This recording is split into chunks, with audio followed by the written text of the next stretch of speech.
জাম কী কী দিয়ে জামানো হয় দেখুন। শুকনো মরিচ ভাজা, বিলাতি ধনিয়া পাতা, বিট লবণ, একসাথে সবগুলো ভালোভাবে চটকিয়ে একটু কাসুন্দি দিয়ে জামের ভিতর দিয়ে দিলাম। এবার একটু সরিষার তেল দিয়ে ঢাকনা দিয়ে ঢেকে জামানো শুরু।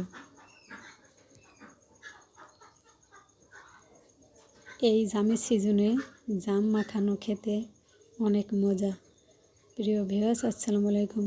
সবাই বাসায় এভাবে জাম ঝামিয়ে খাবেন, অনেক সুস্বাদু ও মজা খেতে। সবাই ভালো থাকুন, সুস্থ থাকুন। আল্লাহ হাফেজ।